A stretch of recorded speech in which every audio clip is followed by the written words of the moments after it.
Intentional restart, leveraging emotional intelligence in relationship transitions with Sherril Harris. Dive into the transformative power of emotional intelligence with expert Sherril Harris. This enlightening interview explores how to navigate relationship endings using emotional awareness and intentionality effectively. Learn how to manage your emotions, understand others' feelings, and use the transition as a springboard for personal growth. Beyond the debris of a relationship's end, an opportunity arises to start over with intention. Let's discover how to clear the space for something new and purposeful. Don't miss this insightful discussion about turning pain into potential. Welcome to the Wellness Driven Life Show, where you're about to go on a wellness driven ride.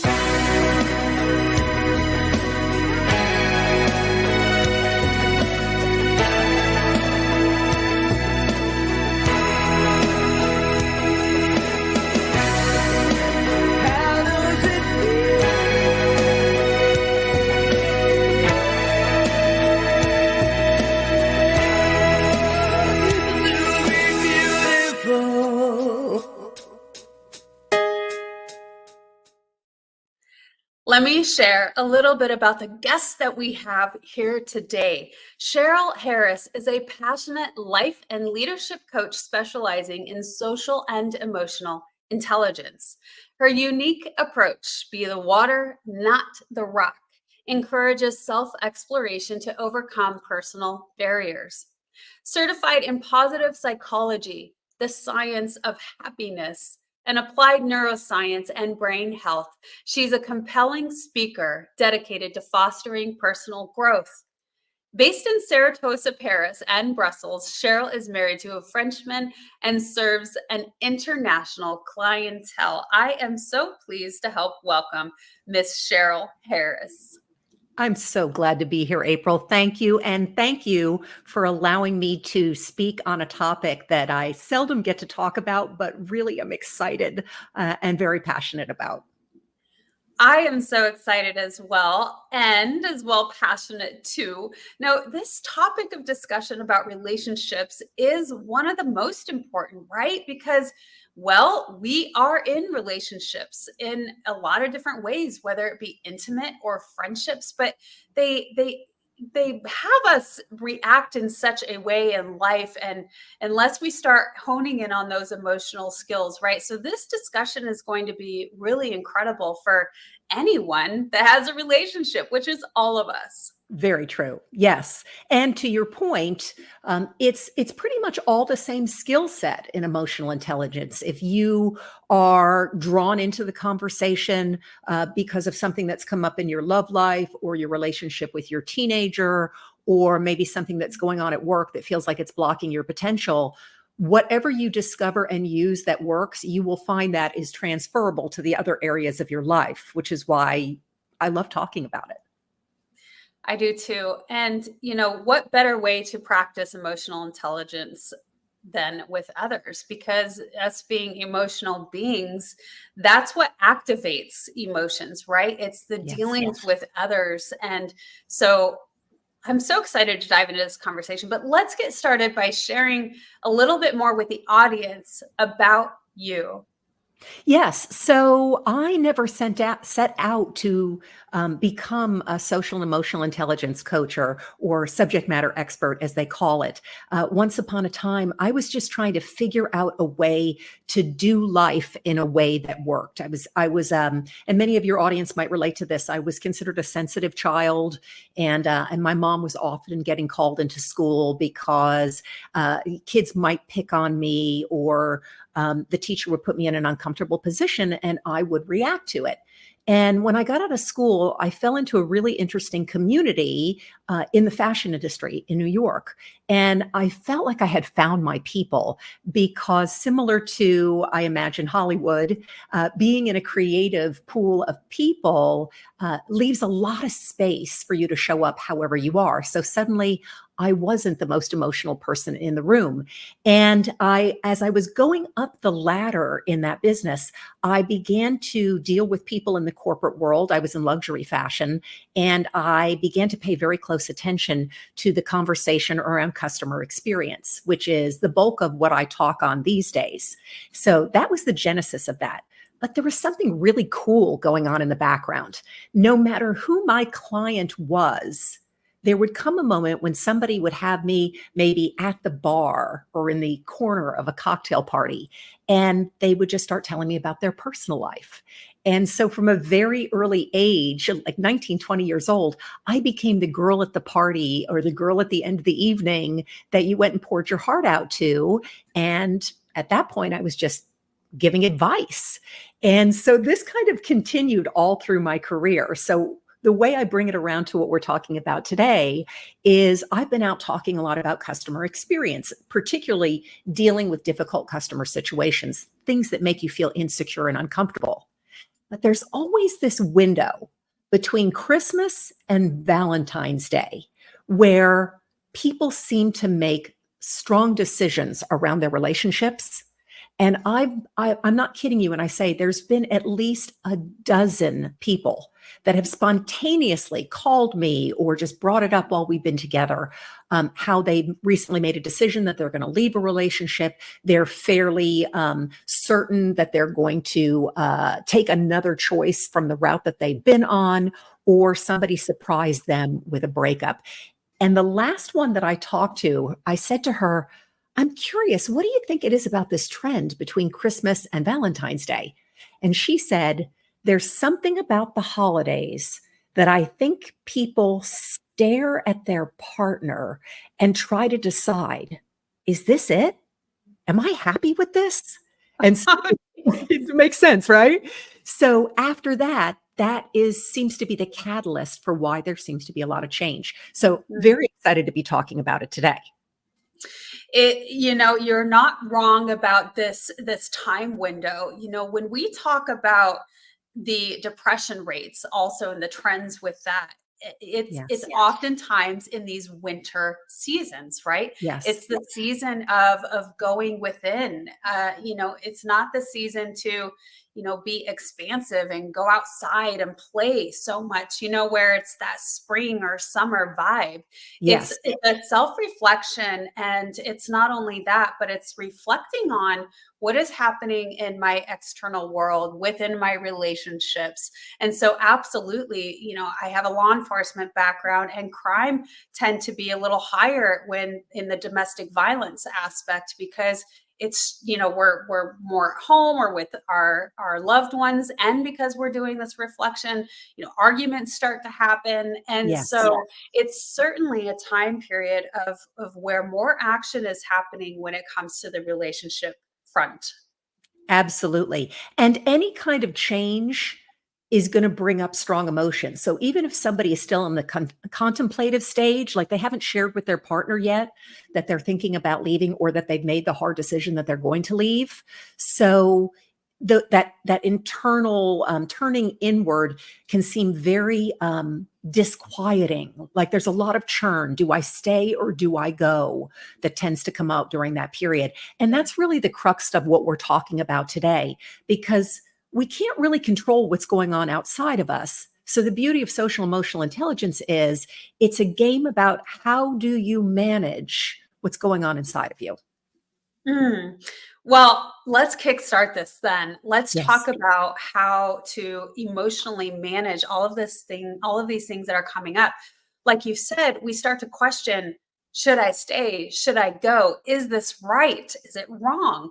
And having to come up, I think that even when you start questioning that, there's something off. There's something imbalanced here. And whether we choose to, okay, do we work on this? And do we grow from this, within the relationship? Or do we work on this and grow from this outside of the relationship and bless and release, right? So what are some of the ways that people can really understand which decision they should take with going within and speaking of emotions? Such a great question. And I always like to address these kind of questions with a little caveat here. I'm going to speak about what has worked for me in my stories and try to give an answer that is one size fits most, but doesn't fit all. So I want to start with a story. I was in a relationship once that I was very, very, very attached to. And we were that very tumultuous couple that we would vacillate between, oh, please get a room, you two. And everything was up in the air. Like somebody had just thrown all the plates in the air and now it was in slow motion and we were waiting for the crash. And so about 2/3 of the way through this tumultuous relationship, I went on a workshop over a weekend with a friend of mine with a Jan Van Zant. And if that name sounds familiar, she wrote a book that I can't recommend enough called One Day My Soul Just Opened Up. This is back in the 90s. And I had read the book and she was doing this transformation weekend for 50 women. And one of my closest friends and I got in. And during the weekend, I had brought up where I was at in this relationship. And the place I was at the time was I wanted somebody to hand me an answer. I didn't want to leave. I knew it wasn't working, but I wanted somebody to fix it for me. Like I went there expecting her to just go, ta-da, here's the answer. And I'd go home and I'd apply it and everything would be well. And so I'm standing in this circle of 50 women and she's standing in the circle with me and we're maybe about 20 feet apart. And she's asking me about this relationship. And I am just like one long run-on sentence. So it's really great. And here's when it's really great. And here's when it's not great. But, sometimes it's really great, but then it's not great. And I'm just repeating myself. And as I'm doing that, she's walking towards me. And every time I pause to take a breath, she says, "Beloved, are you happy?" And I'm like, well, did you just hear what I said? I'm like, sometimes I'm happy, but sometimes I'm not happy. And then I would just go back over the same terrain again. And again, I would pause and she would still be walking towards me. And again, she would say, "Are you happy?" And this went on until maybe 6 times. And then she was standing almost nose to nose with me. My friend that went to the workshop with me said at this point, she had to put her hand over her mouth not to laugh because she could see very clearly what was happening here. And Ayan looked at me and she said, "Sherril, if you're not happy, change something." And so I think the most important thing we can do when we're vacillating between should I stay or should I go is to change something. Start with something you can change. Maybe it's a different mode of communication. Maybe instead of being pulled into the argument next time, you simply say, "You know what? I'm going to pause and reflect on that for a couple of days. Can I get back to you in 24 hours?" Right. And see what comes up. And at the other end of that is if you're truly unhappy, there's nothing wrong with taking a step back, even if that means, you know what, I'm going to go stay with a friend for a little while. I'm going to go stay with my mom for a little while. Or if you're 90% of the way to the door, taking a break. My mom was so great about this. When I took that break as a result of that workshop, I thought I would be going back. Turns out I didn't go back. But I remember on the day when I was moving out to take the break, my mom said to me, "Never forget this. A lot can happen in a year." Because she had said to me, "Move out with the intention of being out for a year. And then you guys date each other again and see what happens." As I said, I never went back, but it gave me some peace and perspective to say, okay, this is not goodbye. We need to step out and do something different and try to figure out what's not working. So I love so much of the story because it's oftentimes than not those relationships where it's good so many times and then it's bad so many times, right? Yeah. And so we become so conflicted with our emotions. We're like, well, because it's great all of these other times and it's really, really great, I don't feel like it's right to leave, Yes. And so we get so conflicted. I saw it time and time and time again within the law enforcement with domestic violence, where you'd see the repeat offenders, and by repeat offenders, I mean the victims, where they Yes. would continue in that cycle of violence because that's what they were used to and that's what they were familiar with. And the honeymoon stage lasted a lot longer than Oh, that one yeah. night where they were being, completely victimized. So Yes. it's this human nature to continue doing the things that, even if they're not serving us. But I love when she asked you, are you happy? Simple And question. it's a simple question. And then also what I love is change something, because we get so stuck, and like you went into that room, you just wanted her to wave the magic wand and change it and fix it for you. But really the change has to come from within and start with Yes. us. Change something, whether that's your response to them as you're having discussions, or whether that's responding in a separation and giving yourself some space to actually think. And Yes. your mother is a very wise woman. Also, Yes. when it's so easy to be caught up in the past or the fear of the future. We don't know what's going to happen. Well, at the same time, if we give ourselves an idea of, well, let's extend this, like, let's try Yeah. this out for a year and see what happens. And if it's meant to be, it's meant to be. What is that Somebody saying, Carol? You probably know about the allowing the bird to fly free. If it's meant to be, it'll come back. Absolutely. Yeah. Oh, gosh, it's just gone right out of my head. If you love something, set it free. If it comes back to you, it's yours. If it doesn't, it never was. That's right. Mhm. And I've had a lot of people say to me recently, and this is going to be familiar to everybody listening. I'm not sure if I can do better, and Mm. I really honor anyone who's willing to voice that, because it's been my experience that the most exceptional people I know, the most successful people I know, have had that experience in a relationship. And to get it out there, to own it, to say, I don't know if I can do better than this, to me is a declaration that you are ready to find out.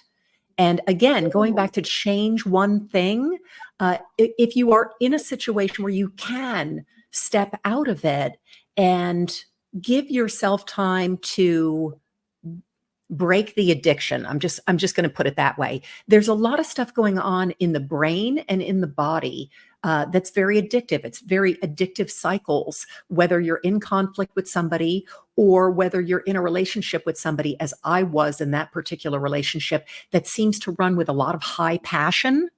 And when you're up close with that person, it's difficult to distinguish what's real and what's biological and neurological. So removing yourself from their physical presence and giving yourself some time and space to reconnect, to kind of check in, and then getting out in a world that doesn't include them, doing things that aren't focused on whatever drama is happening in the relationship at that time, is very sobering. And I'm using that word very intentionally. It lets your system go back to its reset, to its restoration. I'm going to plug a book in here, another book that was really a big help to me. I don't like the title, so I'm going to be very transparent about that. It's called Men Chase, Women Choose. I would not have chosen that title, but I love, it's a funny title, right? I love the book. It's written by a biologist called Dawn Maslar, and we can put that in the show notes. But what I loved about it is she takes the deep dive into what's going on in our brains and our bodies when we're attracted to somebody, when we're in relationship with somebody, when we're in a couple. And so once I understood that, I was able to make harder choices, because I could say, okay, so biologically and neurologically, I am hooked on this person. How can I get myself to a place where I'm not hooked, so I can look at the relationship from an observation standpoint, and then take an inventory of what's working, what's not working, and why? Because you need the why to know whether or not it can be fixed. And even when you get the why, you then need to understand, is it something I can fix? Before you go to, is it something we can fix? Because here's the thing, you can have a very obvious why. And as you know from law enforcement, dealing with the most extreme cases, you don't always have two people that are able, healthy mentally, to be Very. able to do whatever work is required to make it better. So you also have to be able to say, if I do my part, this will get better. And if you doing your part alone, the only part you can control, is not going to make it better, then chances are it's a hard no. Sometimes we have to have that space with ourselves and only with ourselves in order to grow and Yes. expand and learn and reflect and all of the Yes. things there. And I know that you have a very powerful story about that, Sherril, where you have to do your own self work in order to move into a healthy relationship, because we've already experienced the unhealthy relationships and we don't want that to repeat, right? So there's an immense amount of personal development that needs to take place. And so I want to move back a little bit though, too, because you mentioned something that's extraordinarily powerful. And that is that reflective piece of, I'm asking myself this question of, should I stay or should I go? Or the question was, I recall now, that I don't know if I'm going to do any better. And you said, because somebody is thinking that, the very fact that they're thinking that means that they're ready to start learning and growing from that, Oh, to yes. bettering themselves, moving into the self-development phase. And I bring that up because, and why I say it's so powerful, because while we're in the rut and it's very difficult, our bodies are the bodies are the robot responding to the unconscious mind, right? And because we're so familiar with all of those things, it's almost impossible sometimes to really have a clear understanding of what direction we should go. It's just that rat race. Yes. But so I bring this up because that's when the fact that you're asking the question means, and it's a very easy signal to us that we can be like, oh, that's it. That's the light bulb. Yes. That's the flip that needs to be switched. So I can walk into that. Yeah, we hide things from ourselves all the time. And it's easier to hide it from other people, but the fact that we can choose not to look at a particular corner of our lives is a very unique and very common human facet. So if you're willing to say it to yourself and then go the distance to say it out loud, you are ready to look at it. You are ready to take a long, hard look at that and ask yourself, how true is that? Is there any truth to it? Yes. Well, let's move into the emotional responses, right? Yes. Even if we, like you said, we come to the why and we get the clear. Let's talk about managing our emotions. And you mentioned something of being able to influence the emotions of others. What do you mean by that? So, emotional intelligence is about me and about others to the degree that it's about understanding what makes me tick and figuring out how to manage and regulate the emotions that come up for me so that, as I like to say, the garbage in my head doesn't become the garbage in my life. The part that has to do with other people, though, sometimes is misunderstood. It is about being able to better understand people, to take a walk in their shoes and understand our impact on them. But it's not about how to get in somebody else's head. Because here's the truth. There's a lot of factors that contribute to whatever we're experiencing at any given moment. So think about the last time you were having one of those painful conversations at the end of a relationship with somebody that you loved. And they're telling you how it is for them, and you're telling them how it is for you. And then go out 2 or 3 years later after you separated from that person, or maybe stayed with that person and worked it out. Think back to what you thought was going on at the time versus what you came to realize what was going on at the time when you had a little bit of distance on it. And so it's impossible for us to know what's going on in somebody else's head. As much as we work on ourselves to be a more understanding, empathetic person, without their exact life experiences and their filters and their upbringing, we're never going to really know, right? So there's no cheese down that hall, so to speak. And we find ourselves getting into a situation where we are so heck bent on, I'm going to figure out what they're feeling, or I know what they're feeling, or why don't you just tell me how you feel? And it's Mm. very hard, I find, for my clients to understand that nothing is going to change there. There's what they can tell you they're feeling right now, but it's always going to come back to, how are you feeling? What Yeah, that's are the sense you of willing to do? that's where we want to control and manipulate how we Yeah. want somebody else to respond to us. And Yes. one of the biggest life lessons for me, Cheryl, was Yes. that, and I saw the continuous patterns throughout life. And the lesson was, you can't control other people. You And, cannot. and not that I was like, I need to control you, but Yes. it's that human nature sort of, so to speak, because we desire so much, and we desire Yes. it because we want to be loved and accepted, in such a way. And we grasp for that so Yes. deeply that I that then sends the signal of, I want to control how you love me and how you respond. But yes. ultimately, it's always going to come back to yourself. Yes, and I've got a great story around, if he would just dot dot dot, if she would just Yeah. dot dot dot. I had gotten out of that relationship that I was in at the time I met Ayanna Van Zant, and I suffered for like 2 years. Now, I'm surrounded by a lot of friends who are in personal development, so they were very generous with me the first year, but by the second year, they grew concerned. So one Uh-huh. of my friends basically made me a bet. She had told me that if I had gone in and I had done this weekend workshop, as you can see, I'm really a fan of any kind of stuff that lets you do really deep work. If I would just go and take this weekend workshop that she was very well acquainted with and really felt strongly would help get me out of that rut, if I came out the other side and felt it was a complete waste of my time, she would reimburse my money. So I was like, okay, I can't lose my money Great here. It's 3 deal. days of my life. I'm Can't in. pass that up. Yeah. So I showed up, and this was really out of character for me at the time, but it really shows you how deep the pain went. I showed up as the resistant, argumentative participant with the arms crossed who would make the huh noises in the back.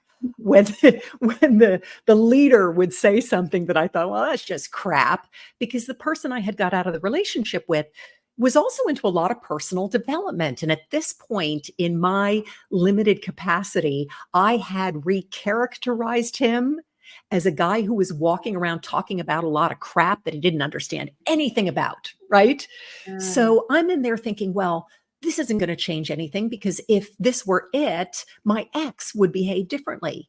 Because if my ex had just done XYZ, we wouldn't be here today. We'd be snuggled up somewhere, sharing a chaise on the beach, drinking a cocktail with a little umbrella in it, all happy. On the third day of the workshop, I had pushed back on something that the leader had said, and he had come off the stage, and there was probably, I don't know, maybe about 100 of us in the room, and he came right at me, and he was very calm, and he let me just go off about the relationship. I was describing to him what I had been describing to Ayanna Van Zant 2.5 years earlier, and he said to me, "So what's your conclusion?" And I said, if he had just loved me better and done this handful of things that I asked of him, then we could be happy. And he said, can I tell you what I heard? And I said, sure. And he said, I heard that two people loved and respected each other so much that they broke up and got back together dozens of times over the course of 2 years. How much do you have to love somebody to get back with them dozens of times until they got to the place where they understood that the only way to truly love each other was to let each other go?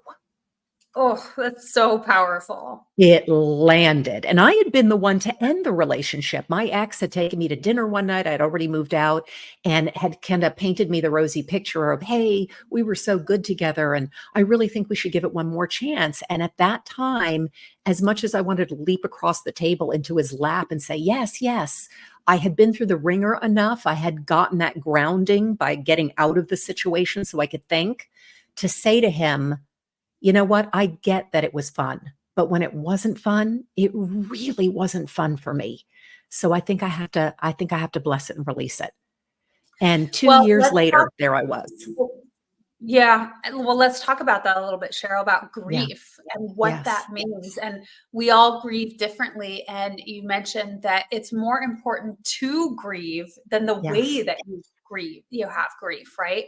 And Absolutely. also you're mentioning the bless and release and being able to get there. Yes, and I don't even mean that as a spiritual term, but to honor something for what it was, and let it take its place in the past behind you as part of what makes you fabulous today, as part of your learning and growth experience, and loving people enough to let them go find their own happiness.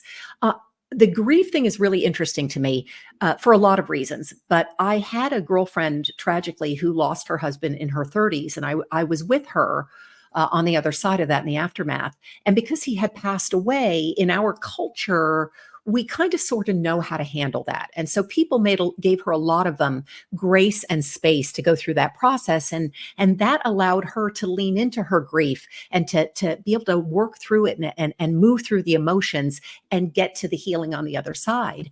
When we're in a relationship and that relationship ends, and it's not a marriage or it's not a union that's recognized culturally, very often people say the strangest things to us. You would never walk up to somebody's graveside and say, well, that's tragic, but he's gone and you just have to let it go. Let's go out Friday night and meet new people. You wouldn't do that, but we do that to each other when a relationship ends and that person that you're still craving, that you're still maybe conflicted about, is out walking around, and maybe as part of their anesthetizing themselves, they're dating other people. And so we've got that extra layer of it's over. And my God, they don't even look like they're affected by this. Right. And yet we don't create a space to recognize how stressful that is on the person who's going through it at the time. So Mhm. very often people will not grieve. And I think in that 2 years leading up to that story I just told you, that I was trapped in that space I was in, it was because I wouldn't just let myself grieve and get past it. I felt like, oh, well, I'll throw myself into my career, or I'll throw myself into dating other people. Well, Yeah. some of us thrive in our careers when we use that as our outlet, but very few people have ever Distractions. been. Yeah, very few people have ever been on a date with somebody who is still incomplete about their last relationship and gone, that was great. So really, don't be out there. Give yourself the time. Make the space for it to grieve.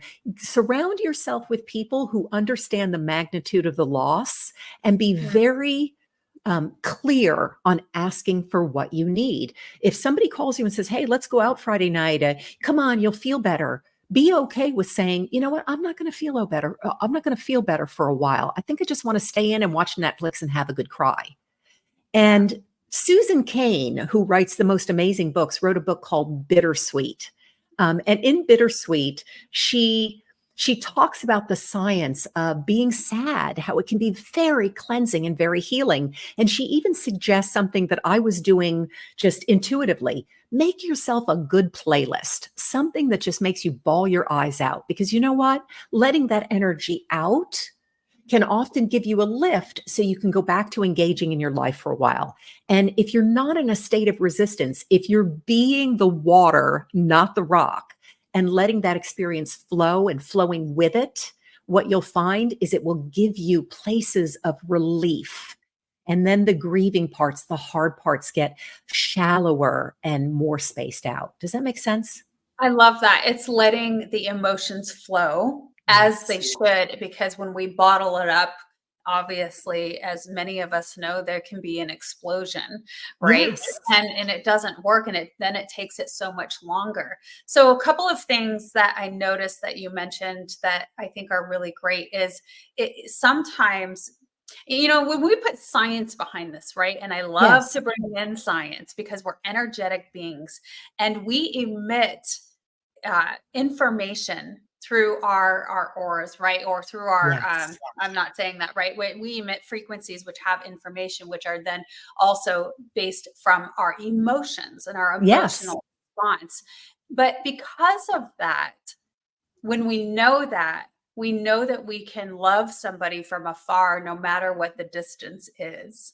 And Yes. so I think that that is a really beautiful thing that you mentioned, or that the gentleman mentioned to you during that course or that retreat that you had, was that you loved each other so much that you're giving each other the space to love each other even more deeply. So Yes. I think that that is a really beautiful thing. And then when we talk about endings, that it's always a gift, right? Yes. In ending. Yes. I had actually called my ex the night of that conversation, and I get emotional just even thinking about it now.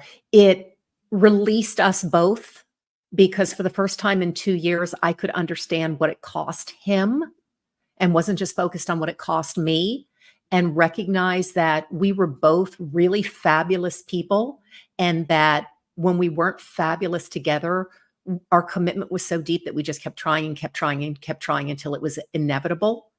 And so it made me dateable again in a much shorter time, because I was dating during that 2 years, and we have all been on a date with somebody who is not emotionally available.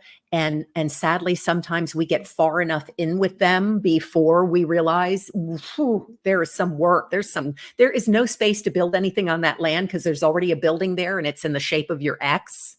You know what I'm saying? Yeah. So we don't want to be that in the world. We don't, to your point about the energy, we don't want to bring that energy with us and put that energy into other people's lives. We want to make sure that we are healed and we are whole, and we are becoming the person that the person we're looking for deserves. We want to emit that frequency, because you're going to attract what you're sending out. Well, and you describe breakups as it's the wrecking ball, and there's a lot of debris that are left after a wrecking ball has done all of its swinging, right? Yeah. And so we're going to move into our first commercial. And when we get back, we're going to talk a little bit more about that. What happens when we're amongst the debris? Stay tuned. Are you ready to take control of your ride to wellness? Rev up with Driven Living. Visit www.drivenliving.com and buckle up for a journey. Get exclusive access to our Wellness Driven Life Show guest portal, where you can dive deep into the minds of our esteemed guests. Sign up for our newsletter and get insider scoops on these distinguished personalities. It's like having a backstage pass to their life-changing wisdom. But that's not all. You'll also receive a free hug. You heard me right, a free hug. An enlightening ebook from the Driven Living team.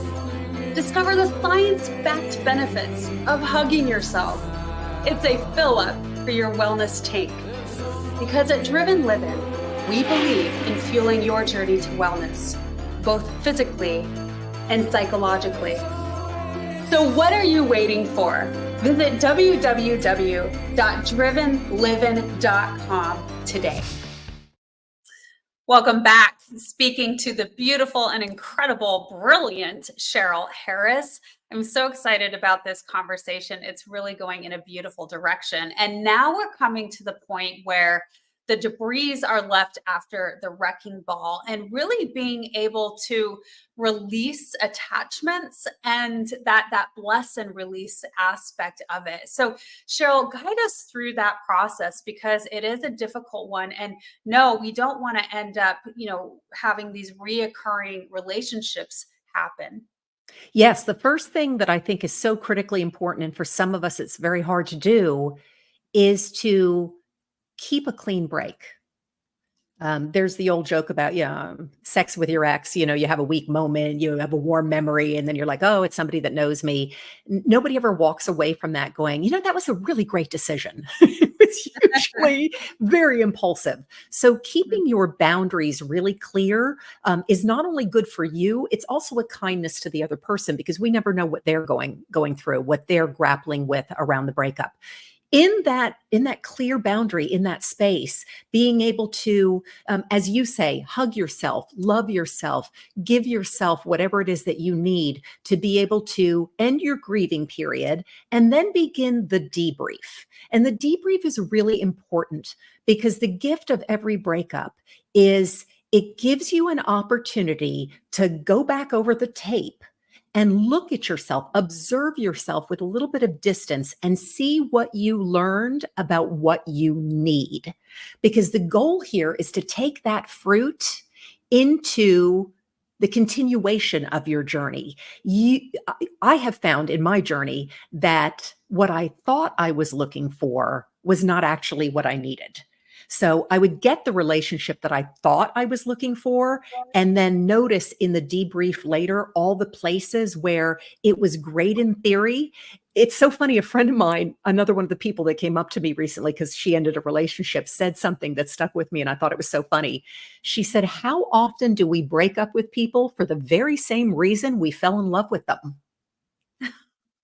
Right? Oh my gosh, isn't that wild? Yeah, and for me, I saw that come up with, kindness. Humor Mm. is a big one for me, and when I was younger, I would date people that later on that humor, which was wrapped around sarcasm, which I love because I come from a very sarcastic family, I was suddenly on the receiving end of it, and it was very biting because there was a lot of passive aggression behind it, and I Mm. realized, "Ooh, okay, so humor is one thing, but I need to look at somebody's communication style when they're under stress. How does that show up?" And so I was Is it more the mindful. appropriate times to use that humor and Exactly. Are you sarcasm? using it as a weapon? And so, Right. yeah, I became more mindful of that in my next relationship. So, as you're doing the debrief, you are creating and gathering data on yourself that you're going to use for the next phase of your journey, which is the start over with intention. This is really learning about yourself. It's the Yes. self-reflection. It's also the self-love Yes. aspect. It's going back to that question of, are you happy? Yes. And what makes you happy? Big You time. know, like who are the people that surround you that really enliven you and make you feel great? And all of the things that you do throughout your days, like what makes you feel enjoyment towards things? Yes, and when we're in a relationship, we have a tendency to reduce the size of that box because we're trying to work with what we have, and there's a difference between, "This would make me happy, but, oh, that person would never do that."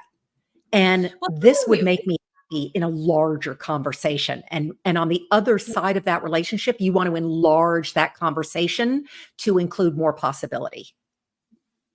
Yeah, absolutely. I was going to say, Cheryl, tell me what you think, but in my experience, it wasn't until I really learned that self-love and also knowing very deeply that everything comes from me, that I'm the only Yes. person that's going to make me happy. When we are looking for that happiness externally, because that's what happens so easily in relationships, right? We want to Yes. jump into the next relationship so quickly because it's grasping for that external, uh, you know, aspects of love, of acceptance, of all of those things.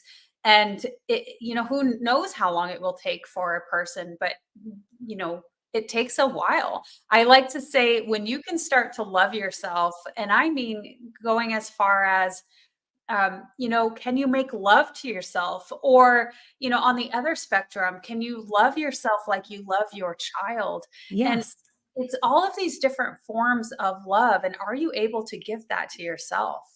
Absolutely. And it sounds, sometimes it can sound trite when you've just gotten out of a relationship and you're still in that uncertain phase. Did you do the right thing? And you're craving that person. It can make you want to roll your eyes when somebody says, "Well, you need to love yourself first."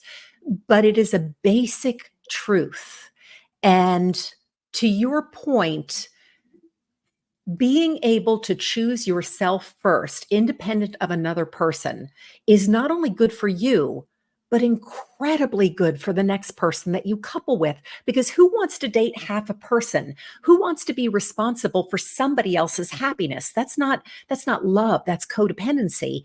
Who wants Right. to be Julie the cruise director creating an experience for another person because they haven't taken the time to imagine what brings them joy and what they want to do? So it's really important when you're stepping back out on the stage of dating that you're not doing it from a place of, when I have this, then I'll be happy. You have to turn those two things around. You have to step out on the stage and decide, you know what? I'm going to do what makes me happy and find what makes me happy and fill my life. Like, I had a girlfriend recently, 2 years after a divorce, finally got to the place where she figured out that buying her own home and having this beautiful yard and this gorgeous pool, and that she got a golden retriever, brought her so much joy. And she said, I don't know why I was walking around for a decade thinking, well, it has to happen in this order. I have to meet somebody, and then we'll buy a house, and then I'll get a dog. Now that I have the dog in the house, I feel so complete. It makes me feel safer now that I'm out in the dating world. I can date with a little bit more levity, because it really sometimes is a numbers game. You can't, unless it's the UPS guy, you can't sit on the couch and wait for somebody to come knock on the door and say, hello, love calling. You know? So you have to have a little bit of levity in your dating so that you can go out and date somebody and think, you know what? I'm not feeling the chemistry. In fact, I'll tell you a true story. I had gone out during my dating phase at one point. I had gone out with a number of really interesting men, and I had done the work to get to a place very intentionally where I was not going to leave it hanging at the end of a date. That awkward place where you don't know what's going to happen next. Are they going to call? Am I going to call? I wanted people to be free. So I made a deal with myself. At the end of every date, I was going to give them not the critique. I was going to give them the what happens next. And so I was on a date with this one particular gentleman, and he was amazing, but we just didn't have enough stuff in common. Like, we even showed up the date looking like, I looked like I was going to a rock concert. He looked like he was going to a tennis match. And at the end of the evening, we were on the sidewalk. I was waiting for my Uber, and I turned to him and I said, hey, this is always an awkward moment for me, and you're such a special person. I want to give you 100% honesty. I think you are amazing. You are definitely somebody's dream come true. But I'm not feeling the chemistry between the two of us that I think we both deserve. Let's not go out again, but you're so fabulous. Would you mind if I gave your number to anybody else I could think of who might be a better fit? You should have seen his face, April. He looked at me, he said, nobody has ever said anything like that in my life. It's such a simple thing that we could all do. But hey, we were both on a date because we're looking for love. I don't want to waste his time.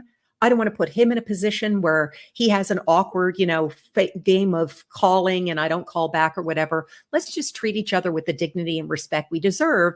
And then you're free to go on the next date. What a cool example of that, Sherril. And it makes me think of my own relationship with my husband and how it began. When we talk about, going into codependency, right? And that's where the rut is in the cycles of returning to a similar relationship. And then really learning interdependence and what that means. I first learned that through the 7 Habits of Highly Effective People Awesome. by Stephen Covey. So, but the way that I got to that, when I wanted to do the self-reflection and the work within myself, it wasn't something that, I started doing it by myself, but it started going a lot faster when someone was very honest with me and clear with me and said, I'm not ready for a relationship yet because I have work to do. Isn't And that beautiful? it's beautiful. So when you were very clear and honest with him, it just opens us up. It's this freedom and this expansion just so quickly, and it starts accelerating the process of personal growth. So I think that's Yes. such a beautiful example. Let's all make dating a little safer and easier for all of us. Because come on, it's an act of courage. I used to say when I was beginning my dating again that, there's the dating apps, although it's been so long, I don't know what there is. But I said, I think it would be wise to meet you on the side of the highway in case I had to drive off and run really quick. But, I think that it's a lot easier and more responsible to just be clear with your words and your emotions Yes. and the truth that's coming to you at that moment. Yeah, chemistry is not personal, it's biological. And just because somebody isn't right for you doesn't mean they're not fabulous. And I'm surprised how many of those people I dated just one time turned into friends, turned into people that I would interact with moving forward. I had one gentleman that when he finally did meet somebody who was perfect for him, it was somebody from his past. He reached out to me because we had ended the date the way I just described. And then he said, I feel so much freedom out of this. Do you want to go grab a drink? And then he started telling me about all the stuff he didn't tell me at the date while he was trying to impress me, which was the more honest stuff that was really on his heart.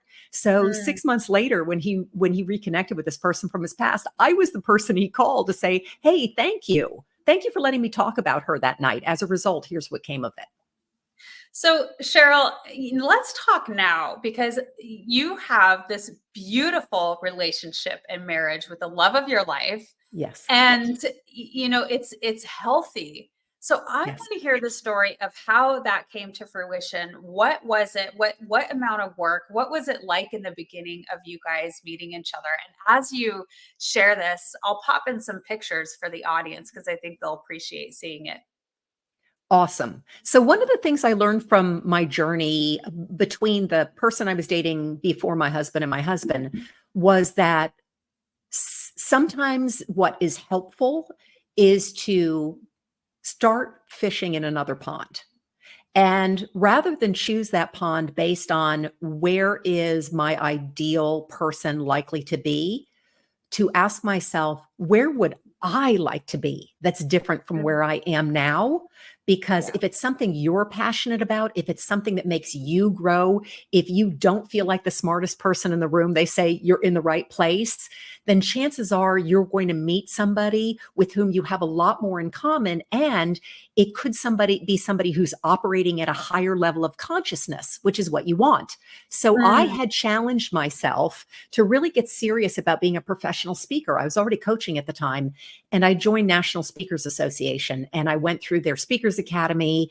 And the whole time I was doing it, there was always that little conversation over here of, gosh, this would be a great place to meet somebody. But it wasn't my primary driver. I was there for me, for my growth, but it was a new Mhm. pond.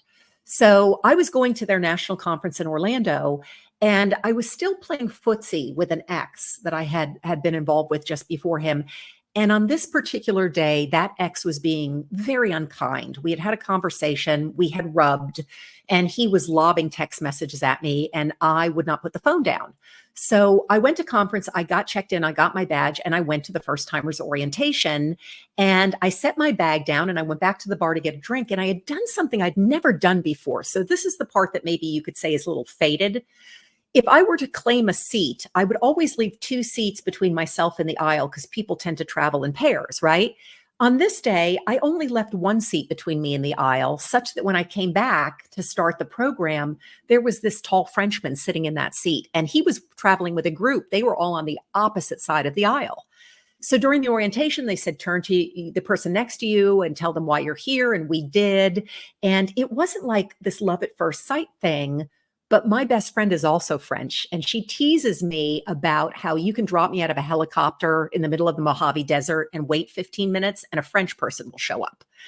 So at the end of the orientation, we said, hey, nice, welcome. I'll run into you again. And we said goodbye. And then we went into a larger room, which I think is the photo you're showing here. And I texted her. I said, you're not going to believe this is really funny. Ha, ha, ha. She said, I don't believe you. Show me a picture. So I went up to the front and I said, hey, it's me again. Would you mind if I took a picture? And I explained this funny thing between me and my friend. And he said, sure. So the next day when I got to conference, we just kept running into each other. We just kept running into each other. And people thought we were together. We had this familiar energy that people just thought we were together. But I was very clear that I was not dateable at this point, that I had a lot of work to do. So we did not let it get personal, even though we ended up going to a lot of the breakout sessions together and the evening programs together. And on the last day, at the end of the program, I said, hey, before I leave town, I'd like you to take you to lunch somewhere off property. So we went to lunch, and this is exactly what I said to him. Sitting at lunch, I said, look, because he lived in France. I said, you seem like somebody I would date when I get to a place where I'm ready to date and I'm dateable, and I am not there yet. So you're the perfect person to have this conversation with because you live 6,000 miles away. So what I want to put out to you is I'd like you to debrief me. And he looked at me, and my husband's a scientist. He looked at me and he said, what? And I said, I want you to tell me honestly how I show up to you. What's the impression you get of me? And he did. And then he started opening up about what was going on in his life. And then we started to have this little ribbon of energy going between us. But again, I was very clear. I was not ready to date. And I did not want to open up a relationship with somebody 6,000 miles away. And he was in a place of transition as well. And so he said, I would like to stay in touch. And I said, I don't think so. Let's just leave it on the sidewalk. Bless and release each other. A day later, he reached out to me and he said, I heard everything you said and I respect it, but I feel like there's some kind of connection between you and I. Can we keep a loose connection in the meantime? So I did not have anything romantic with the man who would become my husband for 2 years, April. We just talked once a year. He would be in the country for influence. We would spend time together and hang out, but we kept this distance. And I don't want this to come across as a story of, well, you shouldn't be intimate with somebody. I'm not advocating for that. You do you. But it was just interesting for me that in this particular instance, I kept the physical out of it while I was still processing the emotional and the mental. And then in 2019, because we met in 2017, in 2019, when I felt very strong in who I was and I was very clear on what I wanted, and he appeared to be those things, and he was very clear on who he was and very strong about what he wanted, and I appeared to have those things, the timing was there and we were all in. And in 2021, we married. Oh, it's beautiful. Well, Sherril, I think it's really fitting for me to tie in some of my experience as well, because Please. you talked a little bit about not being intimate for 2 years, right? But you've Yeah. had this loose connection, so you're starting to learn a little bit more about each other. You realize that there is a connection there. So Yes. in my relationship, it was very heated in the very beginning. It was that hot streak, right? And Yeah. then Manly said, well, I need to slow down. I need time to work on myself, and I need to do that for myself and my son. And I'm Yeah. sorry, I'm not ready for a relationship. And I was so baffled, Sherril. I was like, nobody has ever said that to me, kind of like the gentleman where you shared with him, hey, Yes. I don't think that we should be in a relationship, but let me share your number. It was so respectful and so honest. Yeah. So I took that, even though it was difficult to hear and I didn't understand it at the time, I was like, well, what do you mean you don't want to date me? Like, who says that? And Yes. so, but I was so sure about that I knew that I wanted to still be involved in his life. And so I said, okay, I will give you the space and I will give you the time. And Sherril, I put in my calendar a year out to readdress our relationship. And, eventually we ran into each other again. He's like, I don't know, it could take me 2 years. And then I was like, oh my gosh, is he pulling my chain? What am I doing? Because I was intent about that I was Yes. going to wait. I was so certain that it was him.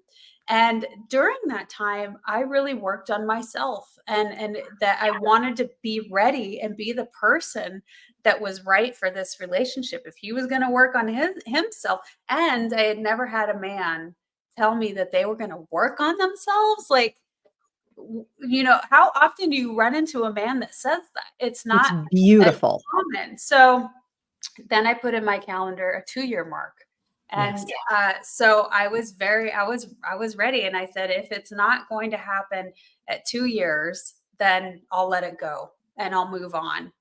And at the time, my girls were a lot younger. I was a single parent of 3 daughters, and having a partner around would have been really nice. It would have been really, but it's easy to move into that grasp for help, for love, for all of it, right? We think that we need to have these people in our lives to help us in so many different areas and aspects.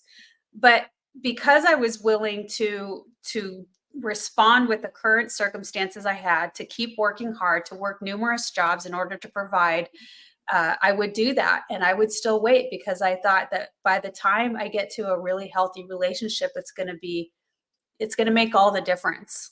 And so it did not take 2 years, I am happy to say, but it was this beautiful time of learning and growing and trying to become the best version of myself to have a Yes. healthy relationship, which I did not experience before. And so those are really beautiful things. I love that you had this incubation period, right? Yeah. Of creating this incredible relationship. And so I'm going to bring into the Thank stage this you. photo here. Look at And that. and April, what I love about your story, because I think it's really important for people to hear this. Sometimes the talk out there, the self-empowerment talk out there, does not take into account that life and people are complex. And so what you did was so beautiful because you were flowing with life and trusting yourself while also honoring your boundaries and his. And Yeah. that's what Be the Water, Not the Rock is about. It's not about hard lines of, I'm not going to do this and I'm going to do this because the book says this is what I should do. It's about being able to center yourself in the moment, get your clarity, work with what's been given you. And he gave you that gift of truth, which when we give each other the gift of truth, then we can work with something. We don't have to guess. We know exactly how it is. And then you were able to say, you know what, I'm going to trust this inner wisdom that's telling me that this is my person. I'm going Yeah. to give him the space he's asking for because that's what it is to love. Love is a verb. It's very active. And at the same time, I'm going to love myself by continuing to be this amazing mom, by continuing to do what I need to do to take care of myself and everyone else, and by continuing to evolve as a person so that if there is that moment when he is walking towards me again, I am ready to receive what he has for me. It's just Yeah. so beautiful what you did.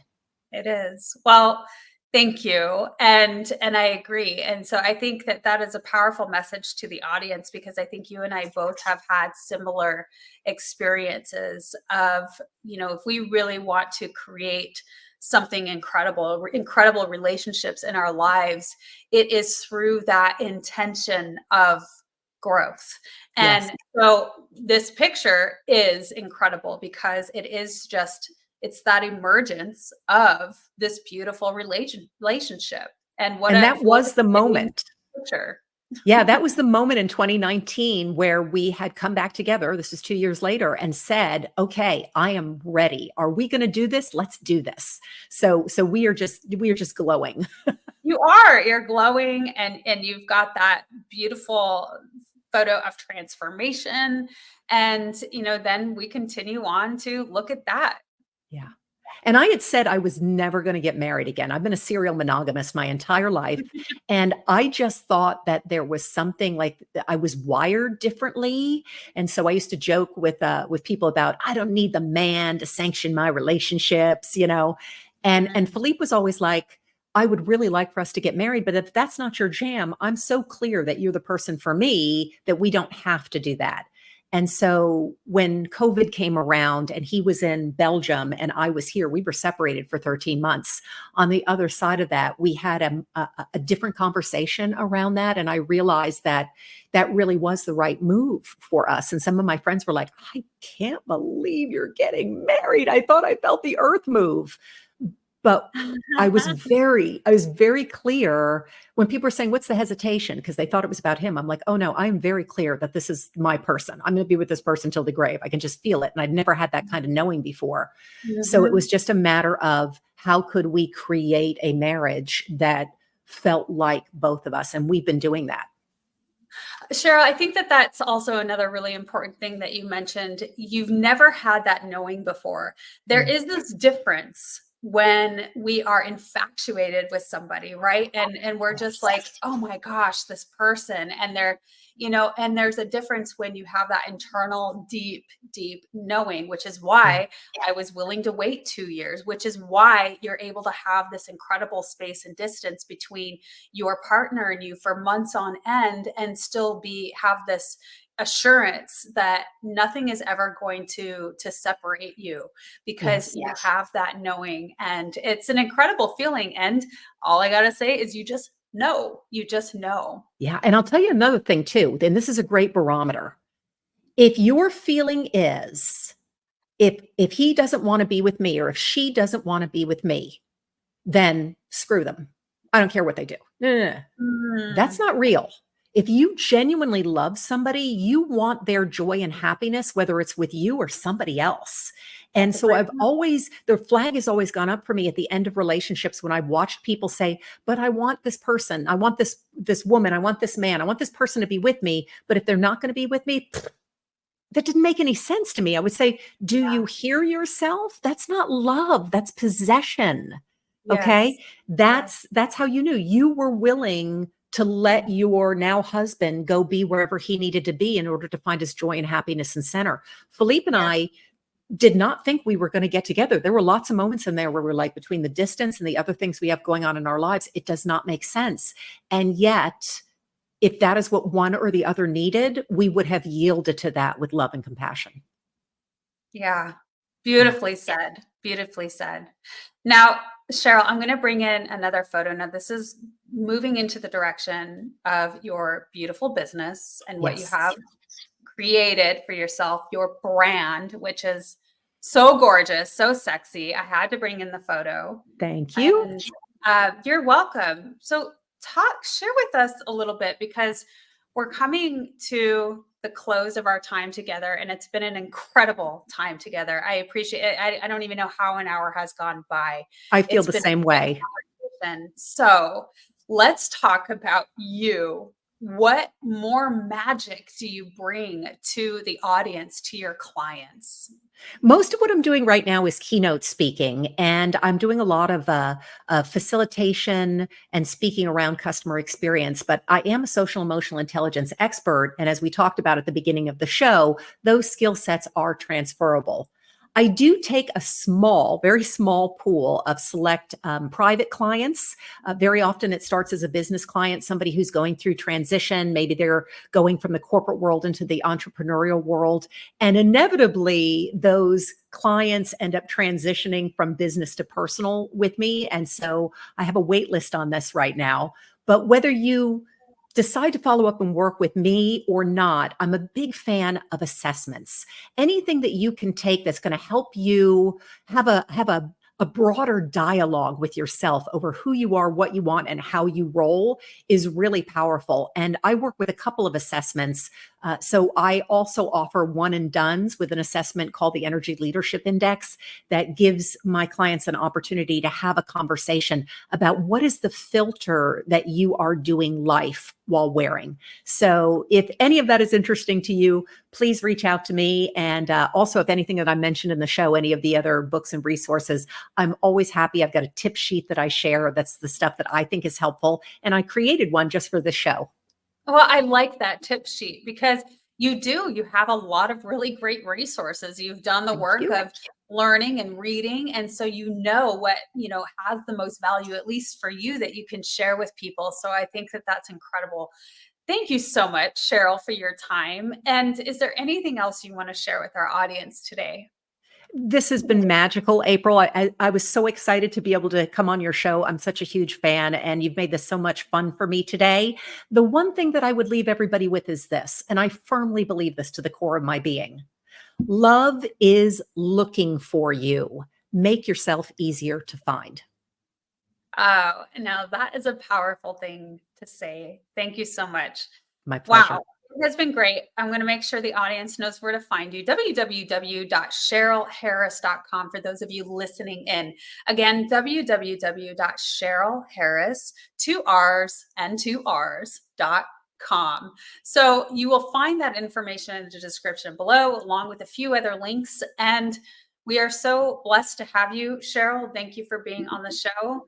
And thank you so much to our audience for being here. Without you, the show wouldn't be possible. So thank you so much for tuning in. Goodbye for now, and we will see you next time.